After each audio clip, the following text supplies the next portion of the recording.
The incredible efficiency of the Tesla Model 3. August 26, 2022. I'm getting some very efficient drives in my Tesla Model 3 RWD with LFP batteries. Let's see how this is happening.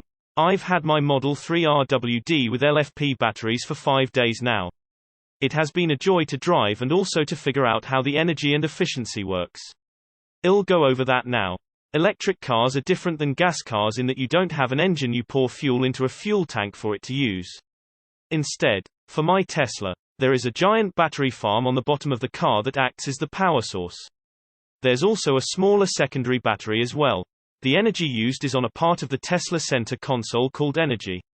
In this view, you can see the amount of watt-hours per mile your car is using and the expected range for the miles driven.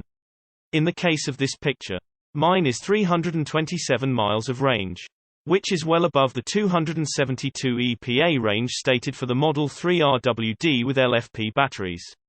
I also got a stunning 160 watt-hours per mile.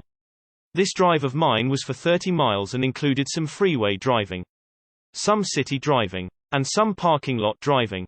I went to my condo, to the gym, and to do a hike. All in all, I'm very pleased with the energy efficiency of this drive. Here are the ways to get the most energy efficiency from your Tesla vehicle that I've picked up over the last 5 days. First, look at the bar at the top left of the screen. It goes from green to the left and from red to the right based on how much energy you are using or gaining. When you let your foot off the accelerator, the car will slow down and regenerative brake automatically. This will put energy back into the battery. This will show a green bar on the left. That's the first thing to master, is always slowing down without using the brake and maximizing the regenerative braking. Learn to gauge when to let off the accelerator. At 30 miles per hour, you need less distance to completely slow down. When getting off the freeway, you'll need a little more runway. Learn these distances and maximize them, while paying attention to other cars around you. A few times, I've still had to use the brake because I didn't judge the distance correctly. Secondly, I don't run any air conditioning. Even though it's the summer, I usually drive alone and I can handle the heat. I'm also thinking about tinting my windows though, to avoid the heat in the car, as well as rolling the windows down.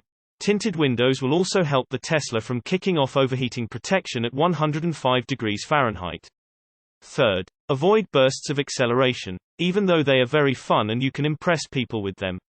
Even in my Model 3 RWD, I can still get a nice burst of speed, but the energy consumption is much higher, at 600 watt-hours per mile or more during the burst of speed. Learn to accelerate and watch the bar on the center screen and try to have as small as a red bar on the right as you can. In summary, learn to drive carefully, manage your acceleration, don't run the air conditioning if you can help it, and let regenerative braking slow you down instead of using the brake. Then use the energy screen to see how you are doing. That's it. What do you think of this energy efficiency? Do you have a Tesla? Can you beat 160 watt-hours per mile over 30 miles? Source reposted and summarized from Jeremy Johnson at Talk News. My take: a good electric vehicle has to be efficient. And Teslas have the best EVs, by far.